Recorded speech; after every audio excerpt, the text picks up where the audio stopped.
Madam Speaker, I come to this side of the aisle as a proud Republican, but most importantly, as a proud American. Today we saw an assault on our democracy. I love this institution. I love the United States Congress. And I love the United States of America.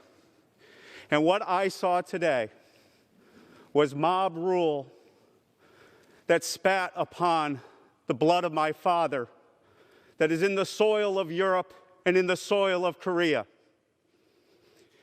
and who gave us, through that blood, this sacred Constitution and the sacred ability to lead this world as a power that says we settle our differences not with mob rule, we settle our differences through elections.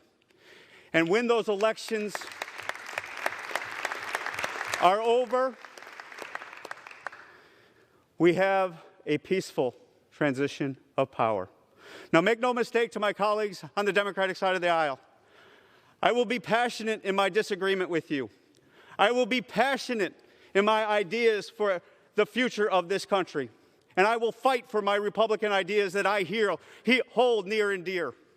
But I will stand with you tonight and send a message to the nation and all Americans that what we saw today was not American, and what we see tonight in this body shall be what we do in America, and that is to transfer power in a peaceful way.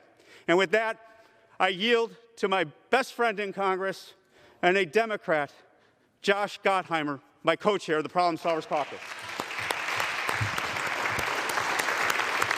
I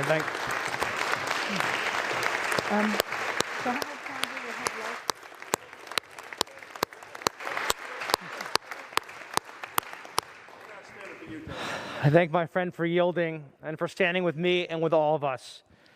Tom Reed is my co-chair of the Problem Solvers Caucus. He's a Republican and I'm a Democrat. When it comes to policy views, we often disagree, but at the end of the day, we are united as Americans. My good friend like me always puts country first. Today, a group of lawless thugs sought to upend the Constitution and the peaceful transition of power because they didn't like the outcome of the presidential election. So they tried to nullify it using improvised explosives, shattering windows, breaking down doors, injuring law enforcement, and even tearing down the American flag that rises above this beacon of democracy. But their attempt to obstruct democracy failed. Their insurrection was foiled. The American people and the greatest democracy the world has ever known won. Abraham Lincoln, who served in this very body, famously said, "A house divided against itself cannot stand." That's why, for the sake of this country, we must stand together, united, and celebrate a peaceful transition of power. In 14 days, President-elect Biden will be sworn in, and despite all of our differences, I have faith that for the American people, we will come together, Democrats and Republicans, committed to unity, civility, and truth. We will recognize our higher purpose to help America through these dark days. That is the only way we will beat COVID, rebuild our economy, and stand up to threats at home and abroad. Working together as Democrats and Republicans, I know our best days will always be ahead of us. I yield back.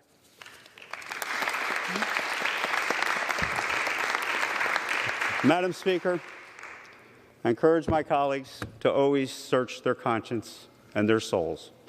And I respect my Republican colleagues and my Democratic colleagues. But today, let us pause and remember what happened here today. Let us pause that our tenure in this Congress will far surpass the time that we stay here. And let us pass and cast our votes today, recognizing that what we do here today will set the course of this institution for years to come. And this institution, Madam Speaker, shall not fail, because the United States of America shall forever be the beacon of hope, the inspiration to all, and may God bless our great country. I yield back.